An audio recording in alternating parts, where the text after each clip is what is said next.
We are live to YouTube and we are going live now.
Good afternoon, everybody. Welcome to the Boulder Board of County Commissioners Virtual Town Hall.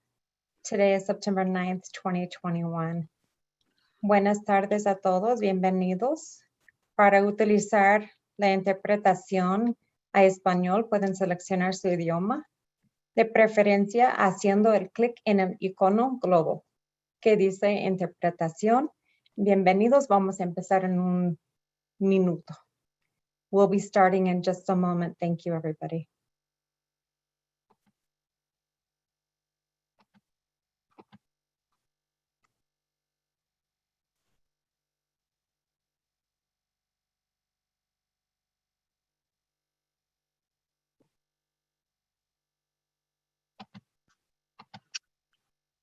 Good evening, everybody. This is Matt Jones, Boulder County Commissioner. I'm going to read a land acknowledgement. I acknowledge that I live on land within the territories of the Arapaho, Cheyenne, and Ute peoples. I acknowledge that the institution I represent was founded on the exclusion and attempted erasure of indigenous peoples and cultures. I acknowledge that the American Indian community in Boulder County today, the elders past and present, and future generations. So welcome to the town hall. Again, my name is Matt Jones. I'm a Boulder County Commissioner. Just to give you a little roadmap here. Welcome to this ARPA town hall. We've been looking forward to this. I hope you have too. This is how it's going to work. First, the commissioners are going to do a short welcome. Then Leslie Irwin is going to give you background on the American Rescue Plan Act, ARPA, and how it works and what qualifies. Then the commissioners are going to make a few comments about the ARPA program and funding. Then we'll have some general poll questions for you to answer, multiple choice questions, and the commissioners will introduce those. And then following that, we'll you can ask questions in the question and answer feature, and also put in ideas that you may have for the use of the ARPA money to address pandemic concerns. So welcome, and Marta, would you like to say welcome? Sure. Good evening, everybody. Buenas tardes. My name is Marta Lochamin. I am your District 2 Boulder County Commissioner. And we just want to say thank you first to staff, our Boulder County staff, who does a lot of work behind the scenes to help us continue with our commitment to engage community, to inform community, and to share information about the work that's being done in Boulder County. And so we want to say thank you to them, and also to all of you as participants who have joined us this evening, and also our interpreters, both in ASL and our Spanish language. So thank you so much for participating. Just as way of welcome, it is fall, and it's a season we are all going through significant changes with the more recent public health mask mandate that just went for indoors here in Boulder County on Friday. And so we appreciate everybody's participation and just staying informed. We have a lot of work that's going on in the county, and we encourage you to stay tuned, stay involved. And this is just one way, as the monthly bilingual virtual town halls that we continue to host, for you to be engaged. We also have commissions, advisory boards, and other opportunities to volunteer. Thank you for joining us, and I'm looking forward to this conversation about the American Rescue Plan Act. So thank you, and good evening. I'm Claire Levy. I'm your third county commissioner here in Boulder County. There are 3 of us. And I want to thank everybody for taking some time out of your lives to join us this evening for this town hall. I'm not going to speak to the hope and promise and vision and potential of the American Rescue Plan Act right now, because we'll be talking about that a little bit more later. I just really want to talk about why we're here and what we as commissioners are hoping to accomplish by doing these town hall meetings. We know that it's challenging for people to participate in their governmental process. We know that it's challenging to find time to join us during our business meetings, and we're not able to be as out in the community as we would like to be because of COVID-19. And so we started these town hall meetings in June as a way to make time to be available, to take questions, to hear your concerns. And it's been really wonderful to see the turnout and to see the engagement of the public as we do this. And we have been asking questions during our town hall meetings about what the best way is for you to participate, for us to be there for you. And we've heard a lot of support for doing it virtually, and we'll continue to explore how best to be available to you, the residents and voters of Boulder County, so that your elected officials can be responsive. I also want to acknowledge the time that we are in right now. Not only do we have COVID surging, but we have reached a milestone in 20 years since the September 11th attack on our country. I have been reflecting a lot, and I've been reading a lot and listening a lot to thoughts about what this period has meant for our country. And the changes in our civil liberties, in our access to government, in our feelings about our fellow citizens during this time. And I think it's important for all of us to think about the footing that we've been on for the last 20 years and whether that's been good for us. One other thing about COVID, the president announced today sweeping mandates for vaccination. I hope we see this as an opportunity to turn the corner and take action for the good of our whole community. So that's all I'll say for now. I'm really happy to see such large participation. It looks like we've got 72 guests here with us this evening, and I look forward to hearing your thoughts.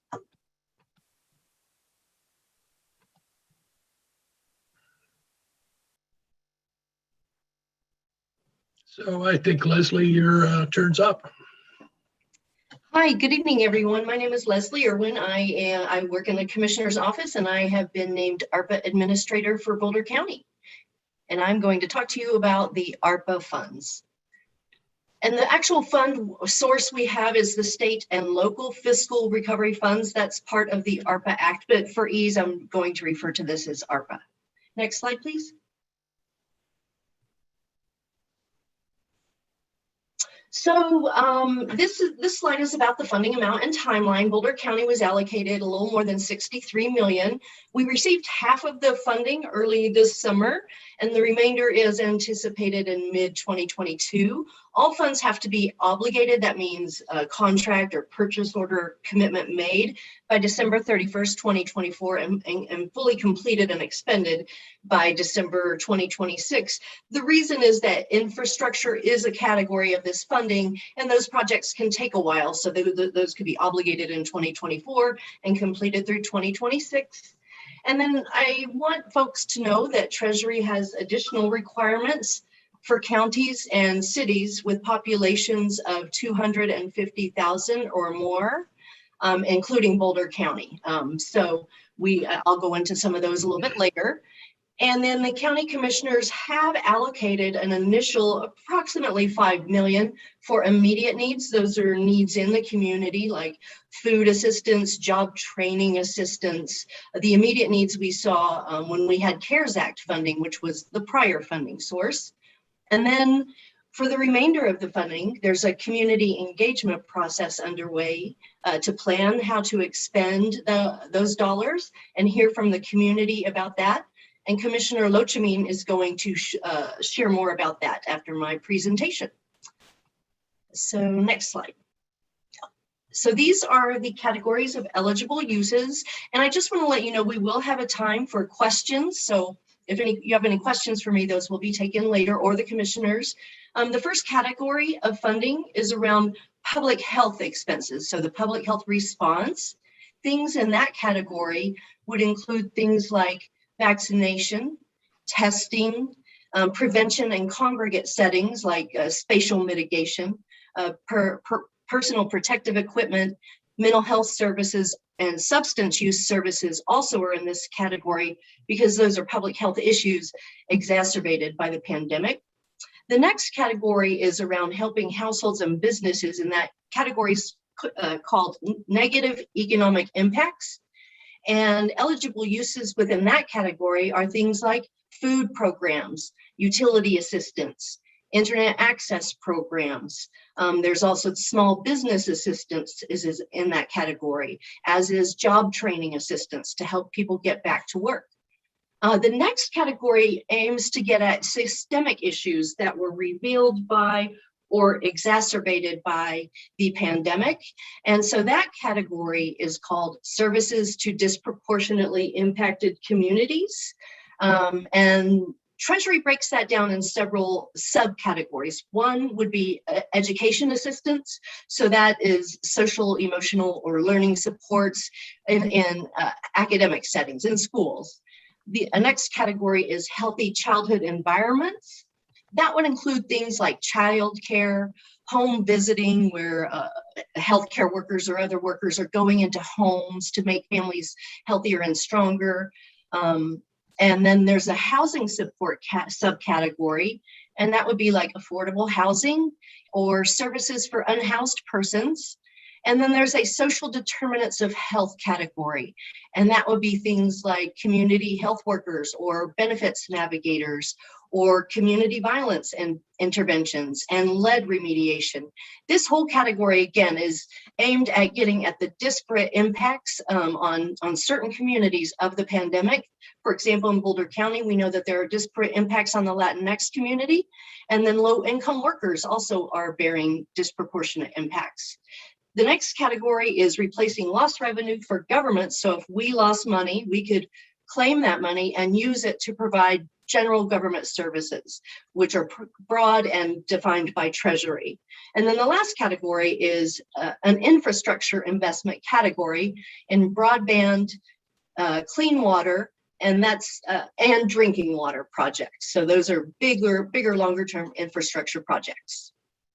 Next slide.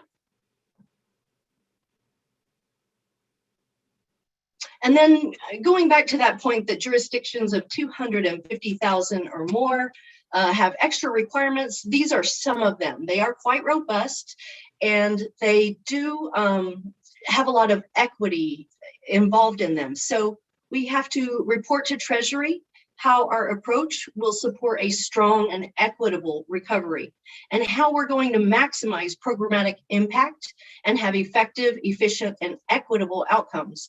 We have to talk about how our programs are designed with equity in mind. And Treasury speaks about equity as health and economic and racial equity. And we have to know how we will measure equity and then measure equity at various stages. And we do have to report around community engagement and how our funds incorporate input that captures diverse feedback from constituents, and Commissioner Lochamin will be talking more about that process here in a minute. And then there is a whole lot of data, performance indicators, output and outcome measures, evidence-based practices, and more. But the county will be engaging in planning for this and complying with all of this in the coming months. And next slide. And here is where I will turn it over to Commissioner Lochamin to talk about continued opportunities for engagement in the community. Great. Thank you, Leslie, for that overview of ARPA. That is information is also on the bouldercounty.org website. I'm going to talk just a few minutes about the background of how we came to the decision and what that work looks like to truly engage community throughout Boulder County in this process. First, I want to say thank you to the Community Foundation of Boulder County, who reached out to us as the Commissioner's Office, asking about what the opportunity might be to include community members in this local government process when we found out about the allocations and the amount that Boulder County would be receiving. That's an important community collaboration that we've been building from.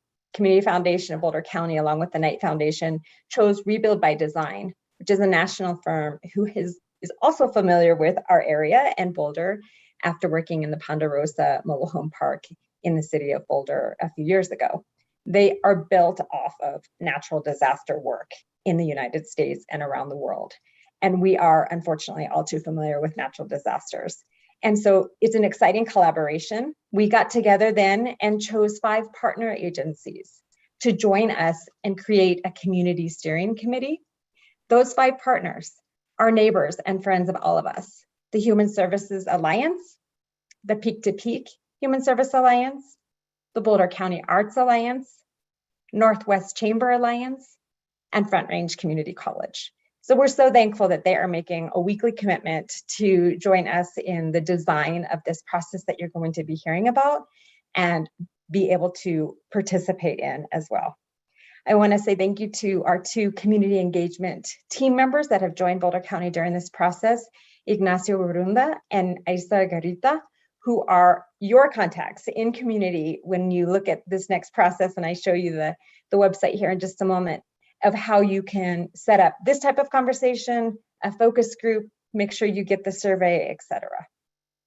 So let's take a look at the website. And while we're bringing that up, it's really important to understand that this community engagement process really does have 2 goals. The phase really initially is to be able to give recommendations to the Board of County Commissioners before we make the funding decisions for the rest of the allocation, as Leslie pointed out in her portion of the presentation. So initially, and tonight, we are hoping to hear from you and further in the next several weeks about what that money should be spent on when we look at the disparate impacts that COVID-19 has had, the effects on those most impacted by COVID-19 around Boulder County. And then the second phase that our community engagement group will then work together to determine how we are going to use those funds to address those issues that are brought up. So let's take a look at the website, and it's at bouldercounty.org. If you look on ARPA, you'll see the information about tonight, and you can also access the Federal Recovery Plan that was shared by Leslie. On the bottom where the cursor is, it says on there, bouldercountysurvey.com. So you can either access it from our page or you can just get into it right now. As you're listening and participating this evening, we'll go through some of the questions, but you can input your survey this evening or later when you're online. And that information is based on our community work, and our partners and community engagement folks is now available in English, in Spanish, and in the Nepali language. So we are excited about really extending this outreach in a way that opens up the opportunity for our community to engage in this process and give us feedback. So that is the other, which I can't see on my, oh, it's right above there, was the email that if folks have questions about getting either paper surveys in hand, because we're doing some of that up in mountain communities already, thank you, is the ARPA input at bouldercounty.org. So that's another opportunity. But I encourage everyone to go to the website or just go directly to bouldercountysurvey.com this evening and fill out the survey as you participate. Thank you so much. And I'm going to turn it over to Commissioner Jones for your reaction about ARPA. So yeah, we're all each going to do about 3 minutes. The commissioners talking about this, then go to the multiple choice questions, and then we'll go to the Q&A. So I just want to start this by acknowledging what a difficult time it is for all of us. You know, we've kind of gotten used to it, but it is emotionally taxing for all of us. And I know we understand that. And, you know, it's frustrating. We thought we had to light it into the tunnel earlier this summer with the vaccines, and now we have the Delta variant and having to do more response, which is just kind of the way it is. We're going to be dealing with this for a while. So that I just want to thank you for hanging in there. Secondly, Marta laid out how we thought it was important to collect ideas from you before making decisions on most of the money. It was interesting. I was on a call earlier this week with the Department of Local Affairs, which is a state agency, and they polled cities and counties how many were doing this kind of work, and only 30% were reaching out before they made decisions. And we just think it's important to listen to you first and then go to the process Marta outlined. And please do fill out that form so we can have everything in one place in the same format, so we can work through it and consider those ideas. This is a real opportunity, the money that we have for Boulder County. And it's a real opportunity in a lot of ways. You saw the eligibility criteria. Keep that in mind when you make your comments. A lot of people have ideas that wouldn't fit that criteria, but we can make big change with $63 million. Compared to the state county budget, it's about 1/13 of the annual budget, but still it's a lot of money to put into pandemic response and recovery to get people back on their feet. And your input's going to be so critical to deciding what to do with that. And then the other thing, as far as ARPA recovery is, and it's kind of where I started this, it's with us. We need to do the things necessary to get back and come back stronger on this thing. And, you know, please get your vaccine. It is so critical. If you look at the numbers, yes, you can get sick with the vaccine, but you get far less likely to, and you're far less likely to be in a hospital, and far less likely to be intubated. My mother went through that at one point in her life, and you don't want to do that, believe me. And so please do that. Wear your masks, do your social distancing. Encourage your friends to do that too, and your colleagues. It's just so important. That's how we're going to really, in the end, get out of this. I mean, we're working through this. The ARPA money is a big opportunity for the county and the cities who got their own share of the money. You ought to tap into, let them know what you're thinking as well. But together, and this has been said so many times, together we can overcome this. And it's true, because it's a contagious disease. It's a highly contagious disease. Delta variant is 2 to 3 times as infectious as the original COVID. And the virus load's a lot bit higher too, 1,000 times I've been told, when you get it. And so we need to work together to come to solutions to this. And if you do your personal responsibility and give us your ideas for this, working on this, we will come out stronger. I believe that. My personal life history, overcoming cancer, surviving cancer twice, tells me there's a lot of hope here. And keep your hope, and let's keep working together. So Claire, do you want to jump in? Yeah, thank you. And yeah, I'm not going to say a whole lot now, because this time is to hear from you. But I think just to I guess I'd just like to share some of my hopes and expectations for what we can do with this money. And yes, as Commissioner Lochamin explained, we really want this to be informed by community, and we are constrained by what we're allowed to use it for. But I think we can still express some of our priorities and our concerns. And you know, what we saw so clearly in this pandemic, and are still seeing, we're not done with it, is the inequality, inequity in our society. And some people have access to better healthcare. Some people have no access to healthcare. Some people live in crowded conditions. There were many people who did not have the luxury of working from home, who were forced to go to work to support their families, who worked in unsafe conditions, who did not have access to adequate PPE, whose family budgets were strained, who depleted their savings, any cushion that they may have had in their lives simply to stay afloat. People who suffered the consequences of the emotional strain from isolation, from loss of work, from anxiety, from whatever, and are seeing those impacts in their lives in the form of behavioral health problems, maybe an aggravation of an existing substance use disorder. We've just seen in so many ways this pandemic has affected people very disparately. We've got small business people who saw their bottom lines shrink or disappear, and whose investment, everything they had to have that dream business of their own, disappeared. So we know that this pandemic has affected our community in many, many different ways. And it's our job to listen to you and to get your ideas for what we can do. I just hope that with these once in a generation funding opportunities, that we use them to have as much impact as possible.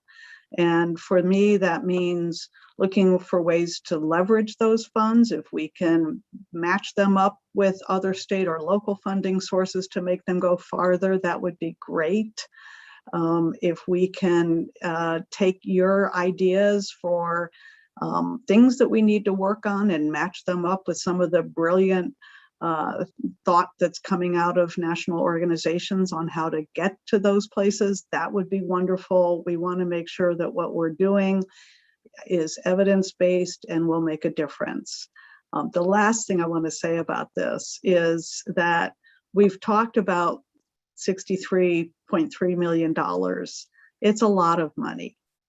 But when Congress created this program, we truly thought we were going to be in recovery. We thought that we were done with vaccine clinics, or almost done, with testing, with the public health emergency aspect of COVID, and we're not.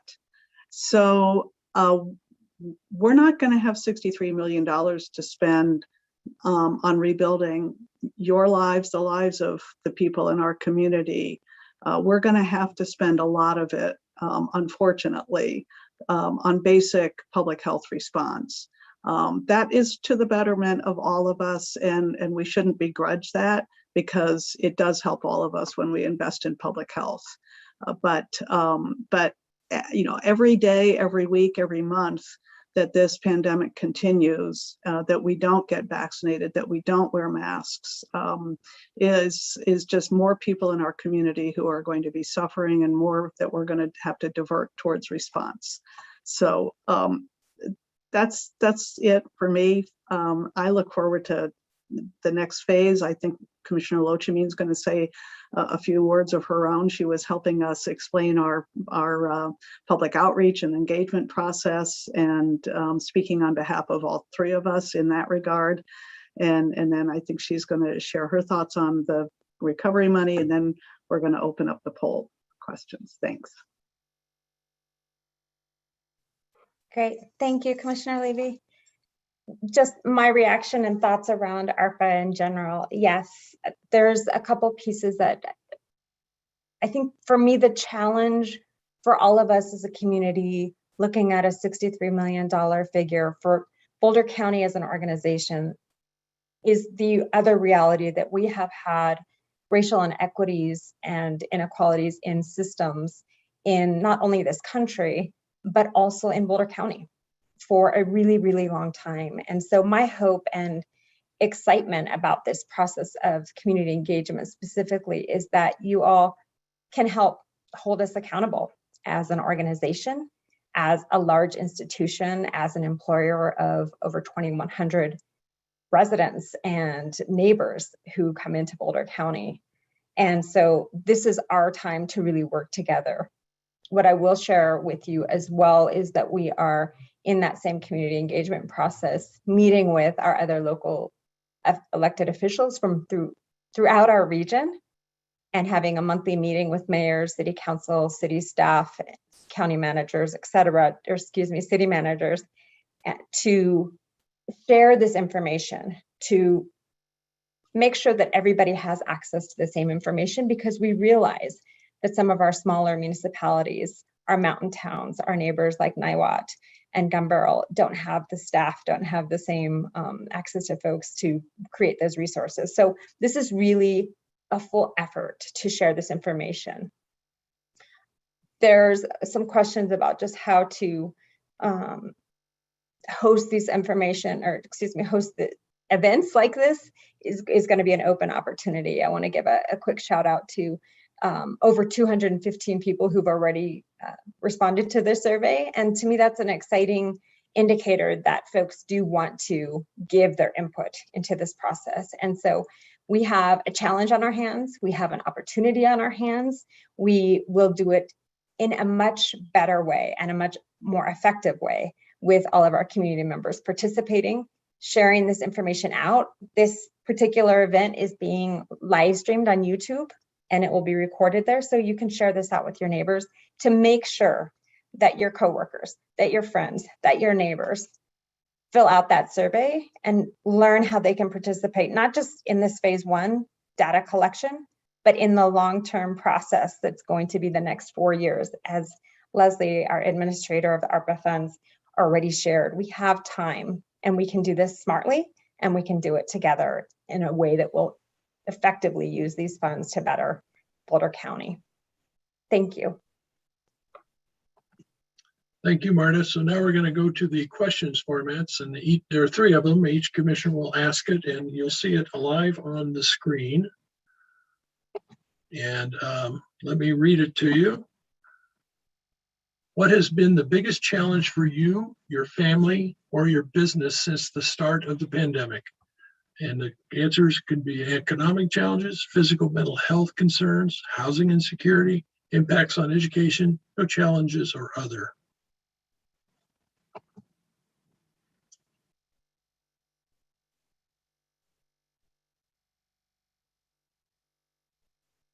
So I think we're going to get the results here in a minute.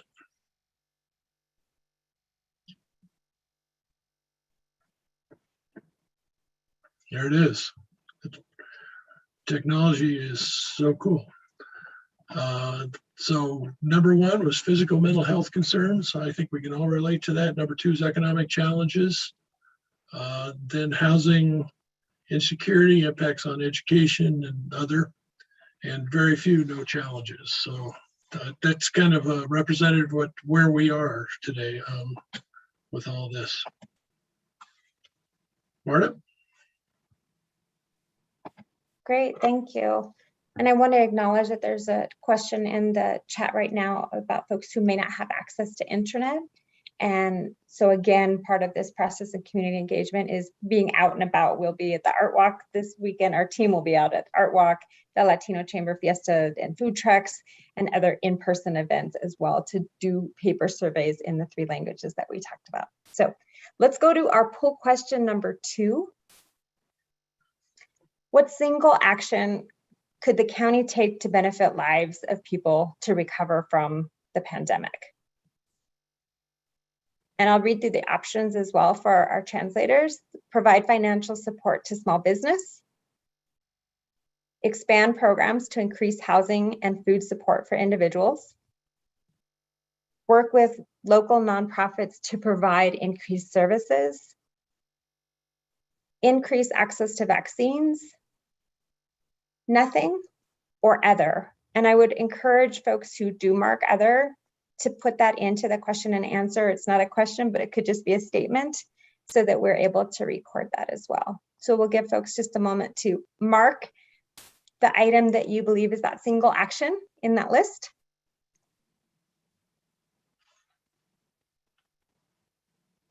Oh, was that the same? I just saw someone's note.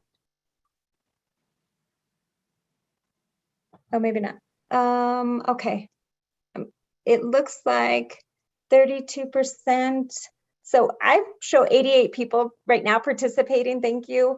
Expand programs to increase housing and food support. And right behind that right now, as a tally, is work with local nonprofits to provide increased services.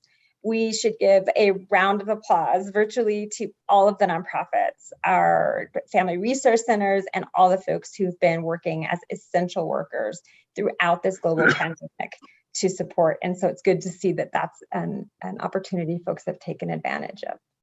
Claire? Thanks. So I'm going to ask the third poll question, and then just so you know how things are going to go, we are going to address questions that you put in the question and answer, and don't, I'm saying questions, really what we're looking for is comments. And the poll function on Zoom doesn't allow us to have anything other than multiple choice like this. And we realize that that isn't a good way for you to really share what you need with us. So we encourage you to please put your comments in that Q&A. That's the best way for us to get that. We're trying to do a lot of things at the same time. And so if you can keep your comments concise, it'll make it easier for our staff to review them and for us to try to address them here when we're together. So the final question, I didn't get to ask it, everybody. I'm going to read it so that the translators can do it, and so that our both our ASL and our Spanish language translators. So the final question is, what strengths / supports have you or your family or your business had through the pandemic and its health and economic impacts? And the choices are services from Boulder County or the state of Colorado, services from local nonprofit partners, support from family, friends, and neighbors, unemployment services, no support needed, and other. And support from family, friends, neighbors is the largest category, 45%. And I think that's an incredible testament to what, the strength of community and how we have asked people for support. And hopefully people have not felt that they couldn't do that. But for those who weren't able to, I think that's part of that emotional toll that people were experiencing. Very few people indicated that they got support from Boulder County or the state of Colorado. I do just want to let you know, though, that if you accessed rental assistance or increased SNAP benefits during this period, particularly the rental assistance came to you through the state of Colorado and down to Boulder County. So you may not have necessarily known where some of those benefits were coming from. So I think the responses to these three questions have given us a lot to think about, and it'll help us inform what we do. So I believe Leslie is going to help us now. Actually, I'm a little unclear here, or whether Leslie is going to read these or whether she is monitoring the Q&A so that we can select responses. I am indeed monitoring the Q&A. So I do have a few comments and questions in the Q&A. Here's one. So it says, for background, I want to make sure that it is understood that when ARPA money goes towards services that were funded by general funds, then those general funds can be programmed for other needs, correct? Do any of you want to speak to that? And I also would have an answer to that. Well, I'm happy to speak to that. I believe if I followed the Q&A thread, this may have come from somebody who had asked whether we could use these funds for subdivision paving. And so the question was, well, if we can use these funds for something, and then would that create space in our budget for paving? And I believe the answer, and Leslie will correct me if I'm wrong, we are limited to COVID impacts as of, I believe, March of 2021. And so we can't use this just to supplant our basic county functions. It has to be for something that is specifically COVID related. And we didn't know, you probably read that City of Boulder and some other municipalities are backfilling budget holes that they experience. So you can use it to replace revenue loss, but not to go back and fund services retroactively. So I think we can't do that is the short answer. I can add to that in just to say that the things that ARPA and previously CARES Act are paying for are unbudgeted expenses. So we don't have the general fund to pay for these things, the public health response, etc. So I don't know how much opportunity there would even be to do that, to make that kind of swap. As you alluded to on the lost revenue, that could be a potential eligible expense, but those expenditures are forward-looking, and there are some limitations in that category. And we would also have to explain how those equity questions that I mentioned earlier, how our funds are really addressing equity and equitable outcomes. Shall we move to the next question? I'm just going to jump in really quick with an example that we've seen in the last week. And one of those is connected to the immediate needs portion of the ARPA funds. And we're talking about more than $1.5 million that the county commissioners decided to use on exactly what was just discussed, unbudgeted needs. And that was in regards to vaccines. The county community ambassadors, the vaccine equity clinics that are continuing, as Commissioner Levy already noted, that we were expecting to be out of some of these pieces, but those are unbudgeted, unexpected costs that are affecting all of us and our residents, community members, and neighbors. All right, the next question is a comment question. Without internet, I'm unable to work from home, take classes, or fill out your survey. I spoke with Matt yesterday about my 80301 neighborhood. Are any of you aware of the fact that there are county citizens who aren't able, county residents who aren't able to get Comcast or CenturyLink internet? Well, I am now. I had no idea. This is off of 95th and about Valmont.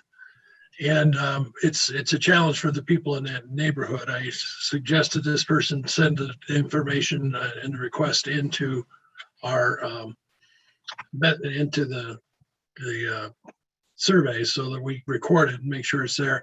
And the county isn't in the business of doing internet, generally speaking.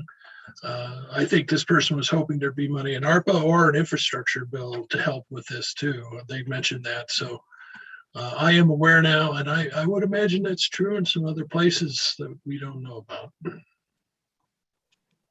Yeah, I want to just add in there that we did see that in March of 2020. We had students around Boulder County who did not have access, who were not receiving an education, who were trying to get not just a device in their hand to do daily homework and assignments. We also had teachers and professors who were in the same situation. And that was the beginning of really acknowledging that we have a significant digital divide. That comment has started to come up not only from within the internal applications that we've discussed, but also in some of the feedback that we're hearing from communities. So I appreciate that comment. And the suggestion is going to be, again, we do have paper surveys that are another mode of responding to this important information. And it sounds like this particular resident got a hold of their commissioner, and both Commissioner Levy and I are also available to have these conversations to make sure that your voice gets included. So thanks for that comment. Shall we move to the next question? So Representative Judy Amabile shared that she wants funds to be allocated to beds for people with severe mental illness. The black hole in Boulder County's mental health programs is care and beds for the severely mentally ill. The biggest impact is no care for severely mentally ill persons. So I think I'll take that because Representative Amabile and I have had a number of conversations about this exact issue. And we have to, first I want to acknowledge the severity of the problem and that there are very few beds available when people need acute care in Boulder County, particularly if you do not have really good insurance. So I think we can all acknowledge the problem. I think the challenge here is going to be that we can't stand up those beds with the existing facilities that we have. And given the funding that we have and the challenge of spending them within the required time frame, I don't think it's possible to create a facility that would require secure beds. However, I do want to say to everybody who's listening, because the behavioral health challenges were a very widely expressed concern, that this is an ongoing conversation that we're having for the long term about what to do, because these mental health challenges didn't start with COVID and they won't end when COVID's over. They've been around. COVID exacerbated them.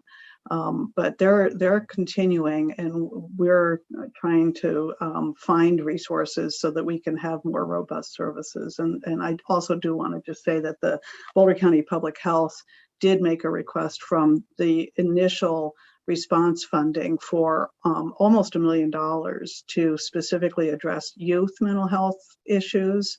And the commissioners did approve that request, and those will be allocated to a number of programs that we hope will get to our youth very, very quickly. Does anybody else want to weigh in on that? No, that was a really good answer. So the next question is, any money given to the county should be used to repay those whose businesses were closed permanently, who lost their homes, or went bankrupt due to the county's policies that resulted in those hardships? Are those people being considered here? I'll jump in. Yes, business is being considered in this. In fact, Marta mentioned one of the partners are the Joint Chambers group that are helping guide this through, and we're very aware of the challenges businesses have had, and we know it from our daily lives, and we know it from being a commissioner as well. And so that is one focus that we're talking about. And if people think we should be doing more of that, they should put their ideas in so that we can consider them. Because what I anticipate happening is there are going to be a lot of great ideas, and we'll be able to do everything. It's pretty typical in government. You can't do that everything. And so let us know specifics about how you think that might work. That's probably the best bet. Tell us that's the category of thing, and then here's what you ought to do. That would be very helpful. Anyone else on that one? All right, the next, it's more of a comment. It says, would this be appropriate? Our social enterprise and nonprofit partnership could offer a stipend and a scholarship for providing micro entrepreneurship, mentorship, and licensing and certification and leadership training to individuals who apply to be trained as 23-ZIP first food responders.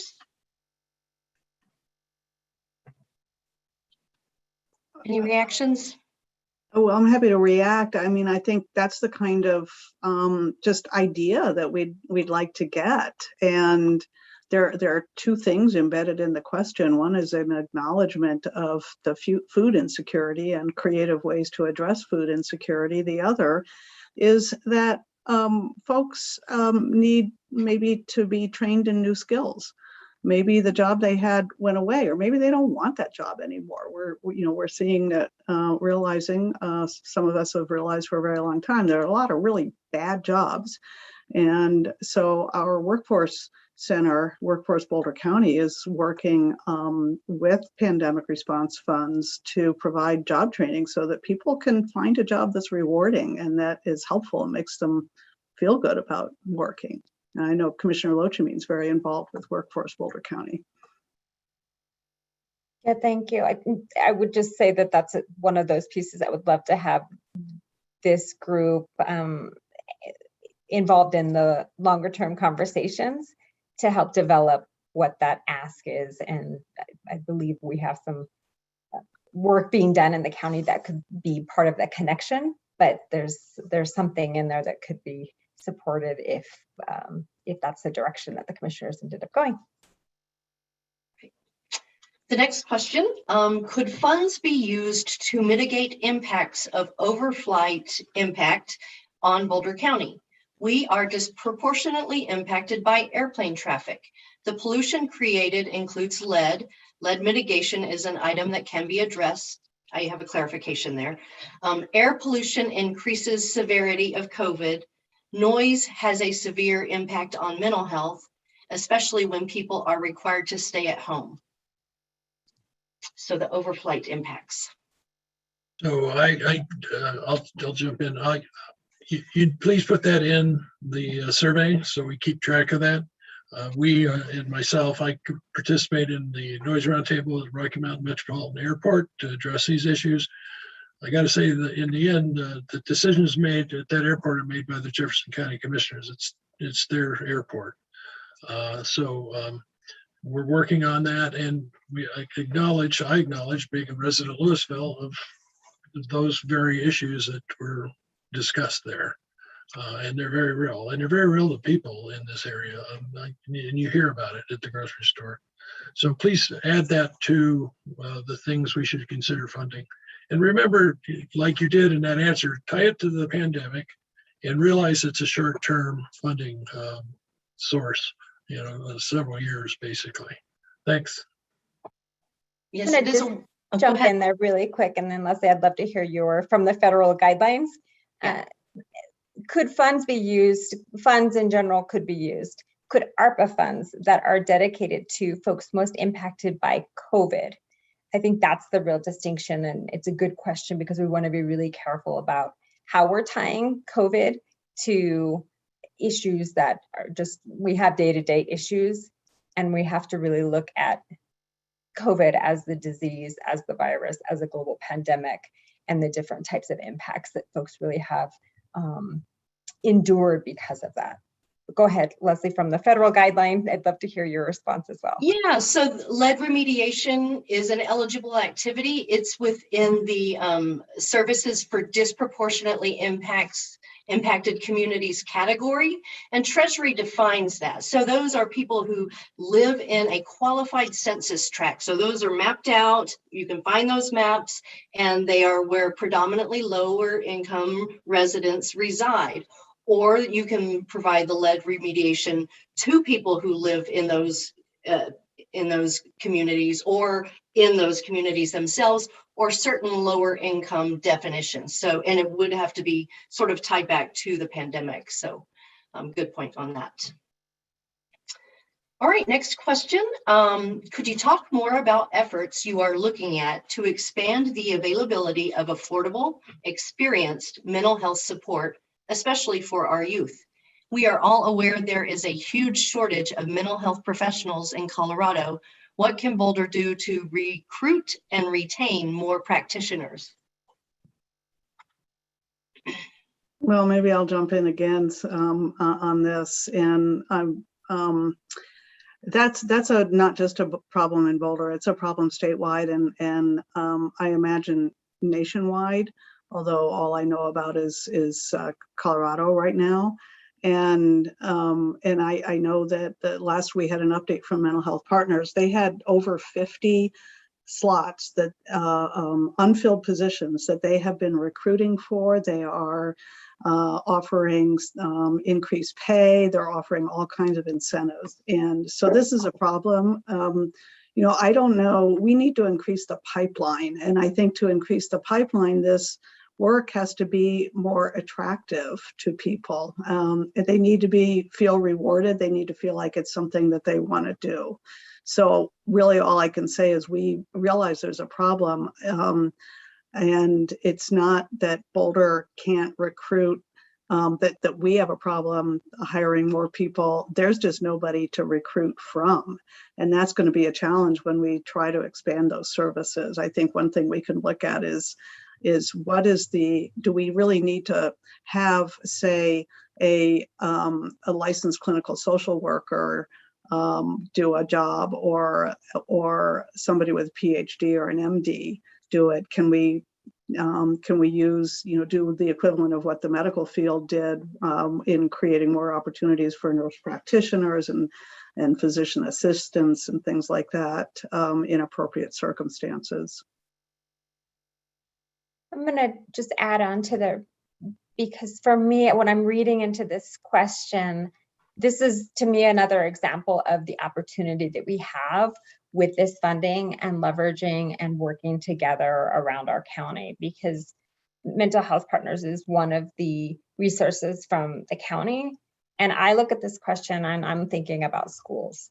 I'm thinking about our youth who could also be supported by that jurisdiction, meaning our school boards and our different school districts.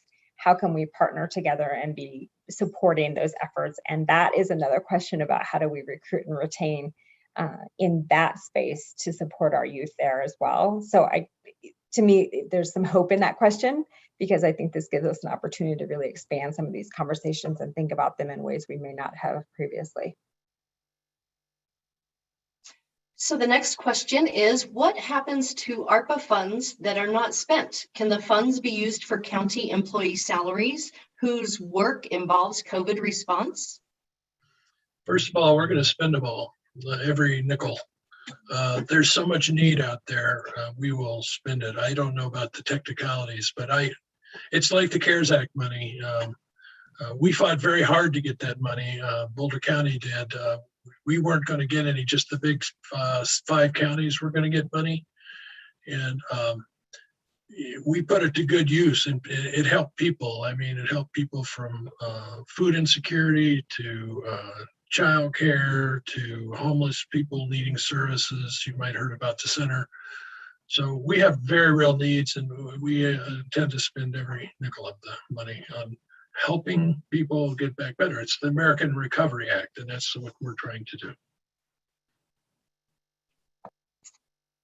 Thank you. And before moving on to the next question, I need to apologize to everybody participating. I didn't provide proper instructions at the beginning. So if you're participating via interpretation, you can type your question in the chat in Spanish if you are a Spanish speaker, or communicate with your ASL interpreter to get a question into the chat. So I want to be sure everybody can participate, and I apologize for not providing that sooner.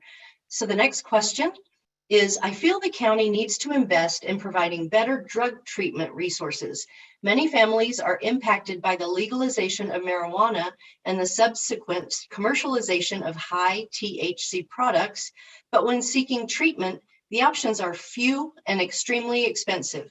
Many people who are homeless have intransigent addiction issues and need long-term treatment. Boulder County contracts mental health services through Mental Health Partners, but it often requires weeks or months before people can be seen. Can we use ARPA funds to improve drug treatment resources in our county?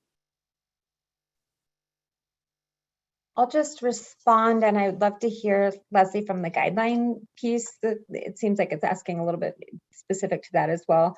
This is, to me, a really important commentary that is being shared for us as commissioners to guide the conversations that we're going to be having and the ideas of how these partnerships may come together to address the concerns shared in this comment about the legalization of marijuana, but specifically high THC. So I would just encourage the participation and sharing out of the survey and staying involved in the process, should that be one of the items that the commissioners choose to focus on in funding, to really do some work together on that piece. And I'll also just want to say, this is one of those things where it's great to have this in the Q&A, so we have it. But you probably are reading about settlement of the opioid litigation. And so we will have some funds coming to Boulder County that are specifically earmarked for substance use disorders and addiction. So that's going to be another source of funding. All right, so it looks like it might be a comment. As far as I know, LGBTQ are not seen in any of your data sets. And I know you try to make data-driven policies and spend our county dollars wisely. So if there is no data on LGBTQ+, and the thought that follow is there is no problem. If you are going to look at equity, I wonder if you might consider updating your data collection. I'm happy to take this one. Would you please, Leslie? Yeah, so Treasury and, oh, go ahead, Commissioner. Treasury and, oh. Yeah. You go ahead. I'm turning off. Okay, Treasury, in recognizing that they require a lot of heavy data that I presented on a slide earlier, explicitly says that you can build capacity around data. And part of that really is identifying the holes and gaps we do have in data and looking at the whole community. So we are embarking on that process, analyzing where we are, a situational awareness of where we are with data. And analyzing the data that do exist. In fact, we have a planning contractor on board right now sifting through a lot of data, and they'll be performing a gap analysis. And I think it has been communicated to that group around the gap in LGBTQ data. So gap analysis now, and then building that data capacity going forward. That's our next phase of operation here. Commissioner, were you going to chime in? Sorry about that. Well, sorry. Excuse me. The only thing I was going to add to that is that we did use from the Government Alliance on Racial Equity, which is an organization that a lot of our county local government offices use. In this particular community engagement survey, the opportunity for folks to respond to LGBTQ identifying categories to help inform us in this next process. The issue there is that historically that hasn't been part of the data collection. And so all we can do is move forward and do better. And I appreciate what Leslie's talking about in the data. And that is one of the applications that we saw internally as well, was how we can support long-term data analysis that would include everybody in our community. Thank you. Commissioner Levy, were you going to chime in on that one? No, Commissioner Lochamin nailed it. That was what I was going to say. Okay, great. So just offering the input, this is a comment, that there are both short and long-term needs that we hope Boulder County will consider addressing through its ARPA funding. Agreed. Thank you. Let's see, my thing moved here. Thank you for hosting this webinar. You may or may not be surprised that many of our residents are unaware of this process or any process of how to engage our government officials. What other avenues is the county pursuing to engage all of our community in this discussion? That's a tough one. It's well, the outreach and engagement process that Commissioner Lochamin outlined is one, and what we're not assuming that we know who to speak to, and which is why we've engaged a broad array of community-based organizations who have access to and contacts in communities that we don't necessarily have contacts in. So we've got, I forget how many entries there were in that spreadsheet of organizations with contacts that we want to do outreach to, so that we can get input from everybody. But more broadly, in terms of how do people find out about these town hall meetings? We're trying is what I can say. I put out my newsletter. We put it on the website. We put it on social media. I think that the newspaper generously funded it, or not generously. They reported on it this time. Having $63 million at play maybe accounted for that, but it's tough to get aerospace. I'll acknowledge that. Yeah, I appreciate that conversation, and the question too is just an example. Human Services Alliance, who's one of the partner agencies that was chosen to participate in the community steering committee, is a host of about 75 countywide community nonprofits and service organizations, and that's just one example. They hosted this type of a focus group last week and had 50 different organizations from around the county participating. And I will share that the federal requirement for the recovery plan, the website, et cetera, just went live on September 1st. So this is really at the beginning of the engagement process. So I share that for all of you to know that you're kind of at the very beginning of this process as well. And so that gives us an even wider, broader opportunity to share this out and make sure that you participate. I do want to just note from the comments here that we may not get to all the questions and comments this evening. And so again, the bouldercounty.org is our website, and that's just an opportunity for you to jump on. You just hit ARPA and you'll get to the website, you'll get to the survey, you'll get to the contact email to host your own focus group for folks who maybe have jumped in and out or doing dishes or dinner at the same time this evening. So the next question is, our police and fire departments are also having difficulties hiring. Can we designate any funds to their efforts?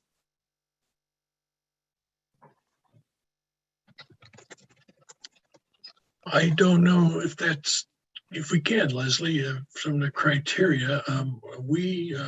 The sheriff's office is experiencing some of this themselves and working hard to hire people. And we changed how sheriffs are paid last year to a system that's more preferred in that line of work to try to make it more favorable. And so we're working on that, and we face that challenge ourselves through the sheriff's office. There is an eligible category in ARPA for public health and public safety staffing. There are definitions around it. They're for people who individually or who work in a unit that is substantially dedicated to responding to COVID-19. So there are some parameters around who can be covered in that. And I just want to add in there, that to me is another group of folks that we need your help to get in contact with in this process. If we think back to, and over the last 18 months or so, our fire folks had to be out in fire. If we think about Cowwood, a month ago, a year ago, we had fire teams who had to be together, who were endangering themselves with COVID. We have military folks, National Guard folks around our area who were also in those types of tight quarters and dealing with COVID, as well as our police forces, not just our local forces, but also our county police folks. So those first responders are another group that we do need to hear from to know how they were all impacted by COVID, to give us specific ideas and options. That's a great point. So another question, could the development of small infrastructure / housing projects that represent pandemic resilient, energy resilient, carbon reducing, socially equitable, electric vehicle and affordable net zero energy housing in Superior, Colorado be an eligible activity? I'm happy to take that one, or? Yeah, if you start, Leslie, it'd be great. You might, Yeah. There is a housing eligible housing activity that would include some energy upgrades to housing, but again, those are in the qualified census tracts. And I don't know that there is one of those in Superior. There are those other parameters we could look at, but primarily the qualified census tracts are in Boulder, Longmont, and Lafayette. And I'm just wondering if we have, it sounds like we have a few more minutes for additional questions. So Is there consideration around using some of the ARPA funds to ensure that we are building county capacity to better respond to not only ongoing, but future emergencies and disasters, not making the mistake of getting through this pandemic and go through the same hurdles in the next emergency because we didn't invest in our county/community services? I think this is one that all three of us may want to respond to, although I don't want to put anybody on the spot. I think that's the big challenge. We don't want to be unprepared next time. And so hence the focus on public health, and because that's how we really make our community resilient and strong, so that we are equipped to fight the next pandemic. And so scaling up the capacity there. But another focus and eligible spending category is on these social determinants of health, that far more than $1 spent on health care can actually do a better job at protecting our community from the spread of a pandemic. So all the things that we've been talking about here, better mental health services, access to better housing, better paying jobs, higher quality jobs, all of these things are going to help us be in a better position should we have a pandemic again.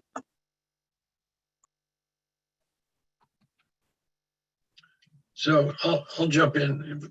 Boulder County, Leslie is testament to this. She's been through a lot of these things, has gotten pretty good at responding to natural disasters. 4 Mile Fire started with, then the 2013 flood. Now we had the pandemic. Interestingly, a year before that pandemic broke out, we met and decided on the structure, what makes the most sense from learning all those lessons, hard-learned lessons. And that the operation stood up in a hurry. It was very impressive how quickly it got up and going. And then we had a cowwood fire right in the middle of it. And so we've been doing really well. And it's an interesting question about using ARPA funds, because it's definitely had to do it from the pandemic. And specific ideas, if you can put them in our survey, would be really helpful. Say, this is the category of thing that needs help, emergency response. And you need to do X. That would be really helpful for us so that we can make it actionable. Because the first step's figuring out Marta said this earlier, the big categories of things we want to fund and how much. And then it's going to be what kind of programmatic work are we wanting to do. So please give us your ideas on that. Boulder County has gotten pretty good at this, but it can always get better, and we'd appreciate that input. I think I'll just add in a small piece about this term of resilience and resiliency and the learnings that have happened over the time of everything prior to, but starting in 2013 with the flood. And what have we taken away from those different pieces, from mental health, secondary trauma, tertiary traumas, from how we take care of our staff, our employees, how we grow back together and learning who our neighbors are, mapping out the resources around us. And also, how do we communicate with folks who don't dominate the English language? Not having access to internet is one piece that we've heard about. And then the other piece is how do we, in a county where we still have an emergency alert system that requires our residents to opt in to receive those kinds of messages and the warnings, how do we look at those types of lessons and make some changes? And I think it's a great opportunity for all of us to share that. And certainly the county, who's very experienced and has some different pieces that we're going to have to look at in the data collection that's coming out right now from response and review of the different assessments, gaps and needs analysis that have been done here in the county over the last 18 months, as well as this input that our public neighbors and constituents are providing in this process. So I think that was the last question we have time for. We're going to move now to a couple of open-ended questions, picking up on the theme of the poll we had earlier. And Commissioner Jones, I think the first question is yours. Oh, you're on mute. Happens to everybody. So thanks, Leslie. And my reference to Leslie earlier, she has done a ton of the work with the flood recovery, particularly with FEMA, getting reimbursement and making sure people get service delivered to them. It's done an admirable job along with a bunch of other staff. But here's the question. And so I assume we put this in the question and answer, this answer. What, with reference to COVID-19, to the COVID-19 pandemic, what would you like to see Boulder County do to most benefit the lives of people who live, work, or own a business here? Let me repeat that. With reference to the COVID-19 pandemic, what would you like to see Boulder County do to most benefit the lives of the people who live, work, and own businesses here? And if participants would please respond to that question in the Q&A, that would be great. Yeah, we'll be collecting the responses from this. It's an open-ended question. There's some limitations to this format about collecting information, and we're doing our best to find different ways to do that. But in the end, the survey and also the paper options and all those kinds of things is important as well. Are we going to take any of those responses, or are we going to put the other question out there? I think I'm going to go ahead and answer that question. There are two questions that we wanted to ask, and so I'm going to go ahead and ask the question that I have for you, and then they can all go into the Q&A. And I know there were a lot of questions that we didn't get to tonight, and though we are saving all of those, and that's part of this, is to gather them all, collate them all, and organize them so that we know what everybody's interests are. So the second question, just very open-ended question we'd really like your input on, is to share with us anything else that you would like to share with us about the impact of the pandemic on you, your loved ones, or your business, because we know that this has affected everybody in this county in a different way. And we don't want to assume that we know the answer to that. And so if there are, if there's anything that you would like to share with us on ways in which you have been impacted that we may not have captured within our poll questions that we asked earlier, please put those in the chat, or I'm sorry, in the Q&A.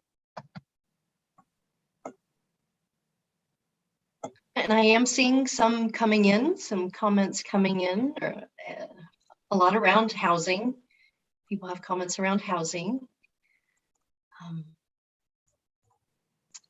I think after this is wrap up, if you want to talk about anything coming in the comments, we could do that, or we can move to wrap up. There are a lot of comments coming in, so I don't know if we start down that road there, we'll be going a while. It looks like a lot of good input though, and we appreciate that.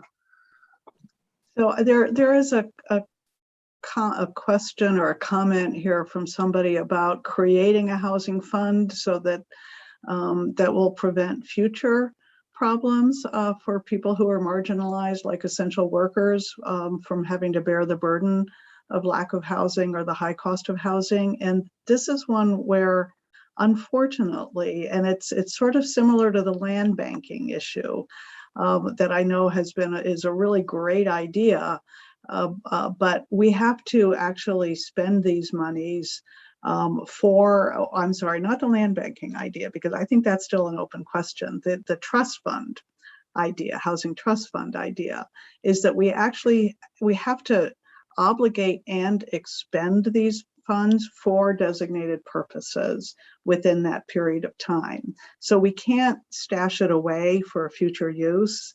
The reason I said land banking is a little different is I think we have to really explore whether we can buy land that's allocated for affordable housing, even if we don't have a source of funding to actually construct the housing. So we'll have to run that one to ground. On a Yeah, related note, oh, I was looking at the Q&A and I appreciated the comment. I live in Louisville and we have a local secondhand clothes business found underground who got assistance from Louisville and apparently helped keep them afloat. And the business owner got sick with COVID herself. And that's pretty compelling. And thanks for offering that kind of information and how we might help people. And that's the kind of information we need to sort through all the ideas to come up with the best way to spend this money. I'll just add in really quickly, just responding to some of the comments in the question section of this format, that a reminder that part of this process with community engagement is sharing this information, the data collection of the reports countywide that have been done to look at gaps and needs around COVID, and also just the state of each of our communities prior to COVID and the pandemic, as well as the report of all of the input that we're doing now, is going to be shared with the different cities and municipalities in our region. We're meeting with that, the community engagement team is meeting with the mayors and city council staff, et cetera, on a monthly basis to share this feedback. And so that's an opportunity for you all, depending on where you live, to let your electeds know, let your leadership teams know where you're at, that this is a process that they can participate in as well. And hopefully use that information all together to look at ways that we're going to be leveraging so that we're not spending money all in the same areas without really thinking it through and having great conversations and potentially showing resource. And piggybacking on that and related to the housing question a moment ago as well, another variable in this space is that the state also received a significant amount, 3.5 billion, I think, of ARPA money, and they have already dedicated some funds, still to be determined how it's to be spent, but to behavioral health, housing, broadband, some of the needs we've heard about this evening. And so we want to be sure that we are working together with the state to maximize funds and not duplicate efforts there as well. So there's some coordination with the state that needs to happen as well. And I think we will move into wrap up. And so I turn it over to you all. So I'll jump in. Thanks for tuning in. Please spread the word about this and the opportunity to comment. It's so critical. We got some questions about how do people know about this. Well, one way is the word of mouth, and you can really help with that. And you know, I feel blessed to be a county commissioner in a county that for a long time has cared about the people it represents and cared about the environment. And this is a continuation of it. And this ARPA money will help us address concerns we haven't been able to get to that are pandemic related primarily. So thanks for doing that, and thanks for staying engaged. Please spread the word for all this as well. And well, at the end of this, we'll have a final screen where you can see the emails, or excuse me, the URLs again to access the resources. Great. I want to thank everybody as well for participating, for joining us this evening, for watching this online later and sharing it out. This is a really, really, really important opportunity for all of us, and we need your support, we need your help.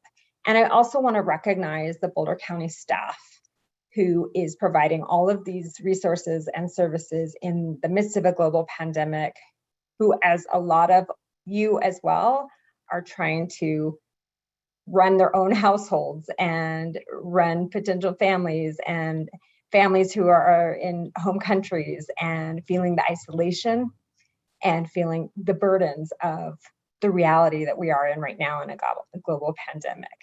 And recognize as well that these services and these resources don't function every day without their support. So I want to just say thank you to all of them as well. This survey, again, is available at bouldercountysurvey.com.